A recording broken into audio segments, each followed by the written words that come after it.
গোড়া কেঁদে বলে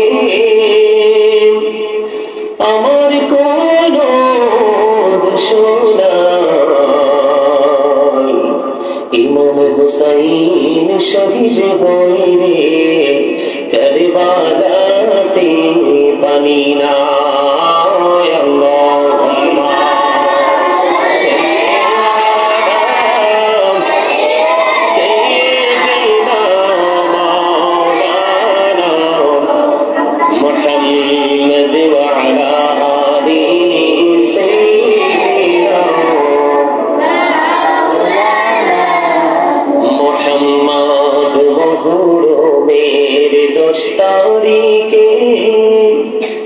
কি গোটাইলে রব্বানা মহরমের 10 তারিখে, আরে কি গোটাইলে রব্বানা কলি জাফাটিয়া যাইব শরীরে সেই ঘটনা।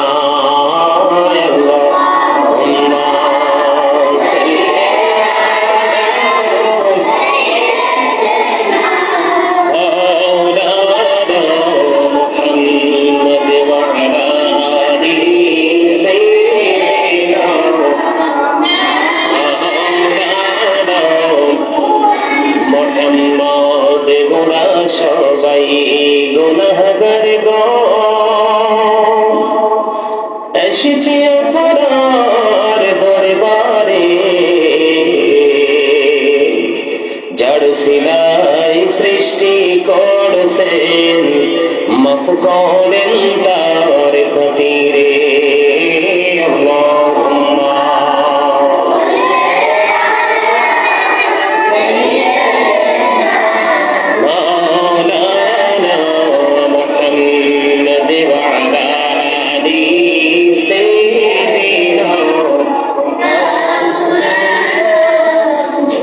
মোহাম্মদ মাওলারি জিও গোড়ারি রদি বিবি সকিনা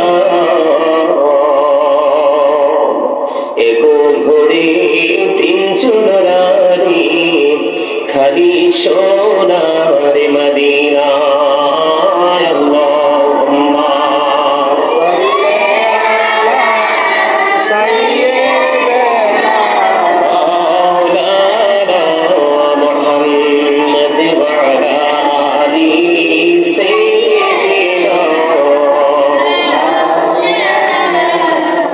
মোহাম্মদ হাসান শহীদ জোহর ভাইয়া, হুসেন শহীদ কারবালা,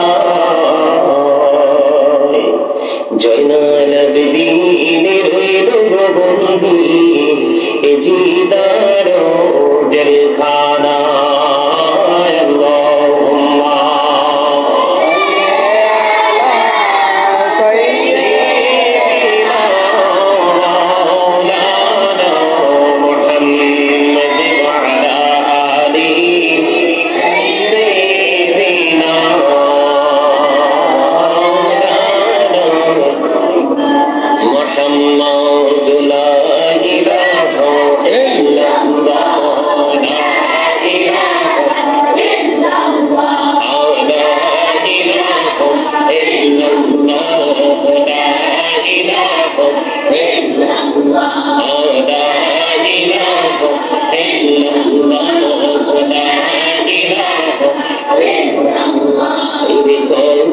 সুন্দর মদিনা কেমনে যাব জানি না, কত সুন্দর মদিনা আহ কেমনে যাব জানি না।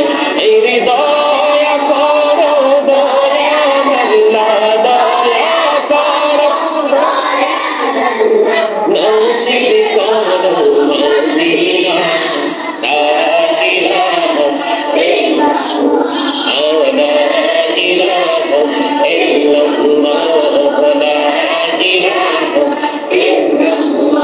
দিন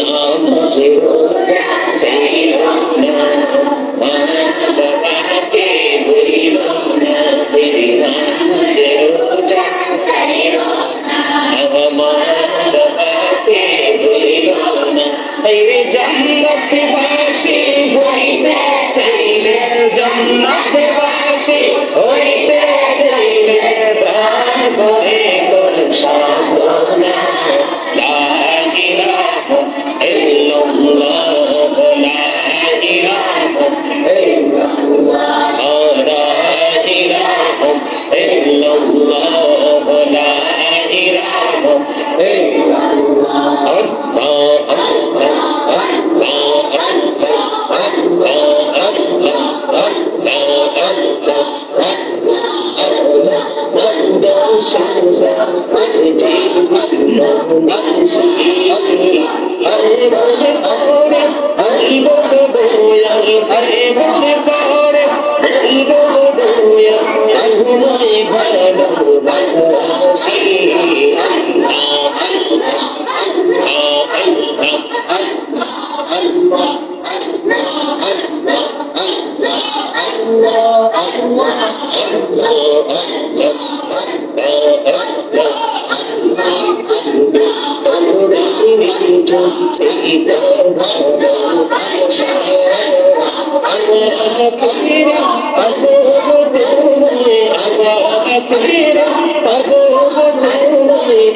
সাল্লাল্লাহু আলাইহি ওয়াসাল্লাম। সকলে বলুন আলহামদুলিল্লাহ। আল্লাহ রাব্বুল আলামিন আমাদেরকে আজকে এই জান্নাতের বাগানে আসার বসার তৌফিক দিয়েছেন। আল্লাহর হাবিবের শানে কর্তব্য দরুদ সালাম, আল্লাহর জিকির করার তৌফিক আল্লাহ রাব্বুল আলামিন আমাদেরকে দিয়েছেন। সে শুকরিয়া তাই সকলে বলুন আলহামদুলিল্লাহ। আলহামদুলিল্লাহ। আসলে এটা হচ্ছে আশুরা, মুহররম মাস। এই মাস হিজরি সনের প্রথম মাস। বাংলা বছর শুরু হয় পহেলা বৈশাখ দিয়ে। কি দিয়ে? পহেলা বৈশাখ দিয়ে। আর পৃথিবীর সকল দেশে, আমাদের বাংলাদেশে বাঙালিদের বাংলা ভাষা যদি বলি, পহেলা বৈশাখ হলো প্রথম। বৈশাখ মাস দিয়ে বাংলা বছর শুরু, ঠিক না? আর ইংরেজি কি? জানুয়ারি, পহেলা জানুয়ারি। আর আমরা মুসলমানদের জন্য, ইমানদারদের জন্য হলো মুহররম। কি? মুহররম মাস। আল্লাহ রাব্বুল আলামিন পবিত্র আশুরার মাসে, আসলে আশুরাটা এমন একটা বরকতের মাস, রহমতের মাস, যে মাসটা নিয়ে আলোচনা করে শেষ করা যায় না। অত্যন্ত নিয়ামতের একটা মাস। আল্লাহ রাব্বুল আলামিন 12টি মাসের মধ্যে 4টি মাসকে সম্মানিত করেছেন। কয়টা মাস? 4 মাস। কয় মাস? 4 মাস। তার মধ্যে একটা হলো এই মুহররম মাস, আরেকটা হলো সফর মাস, আরেকটা হলো জিলকদ এবং জিলহজ। এই 4টা মাস। এই যে মুহররম মাস, এই মুহররম মাসের মধ্যে মারামারি, কাটাকাটি, কোন ধরনের দ্বন্দ্ব কলহ করা যাবে না, টোটাল নিষেধ। কিন্তু আমরা কি এখন আর মানি এগুলো? আমরা এখন আর এগুলো মানি না।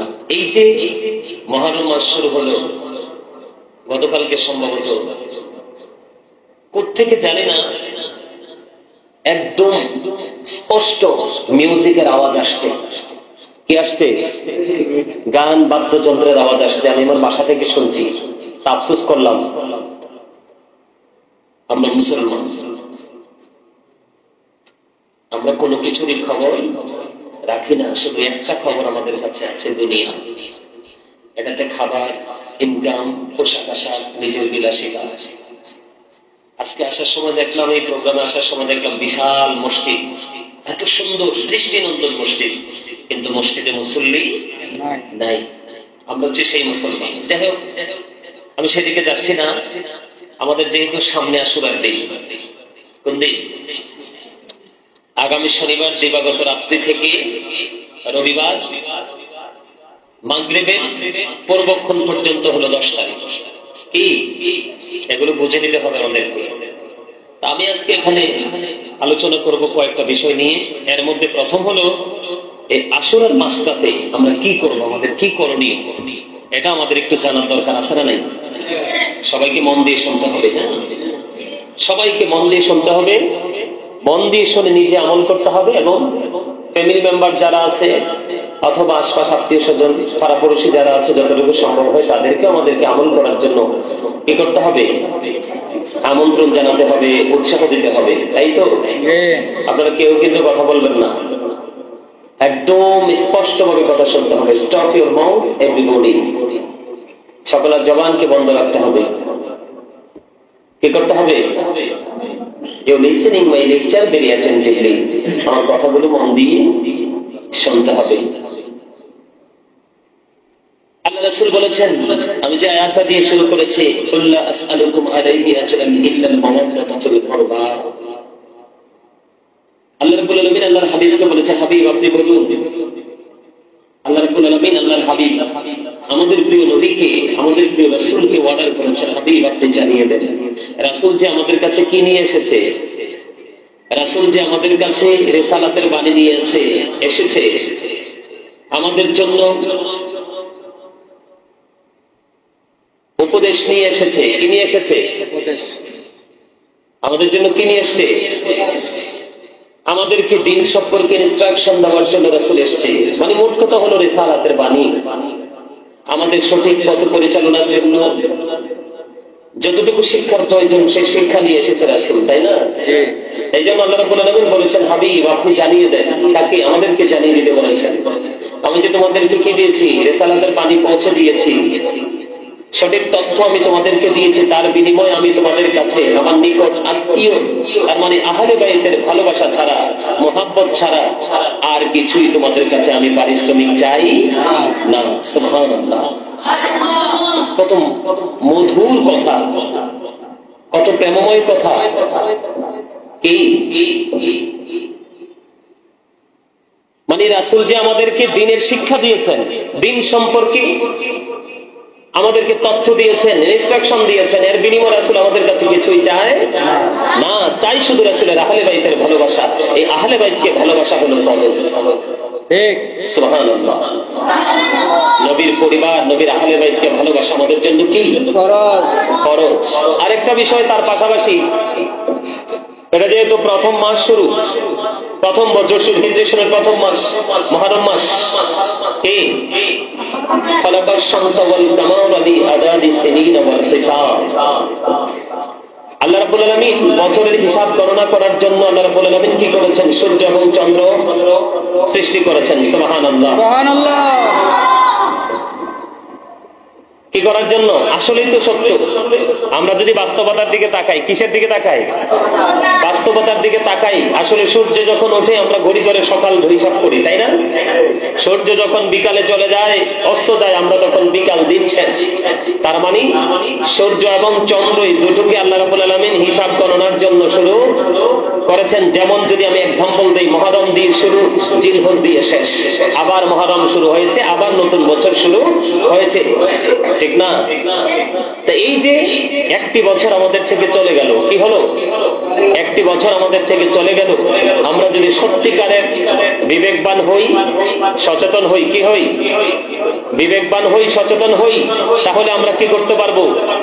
বিবেচনা করতে পারবো, চিন্তা করতে পারবো যে আমরা একটি বছর যে পার করলাম, একটা বছর যে আমাদের হায়াত থেকে পার হয়ে গেল, আমরা কি ভালো কাজ করে এই একটি বছর পার করেছি নাকি মন্দ কাজ করে পার করেছি?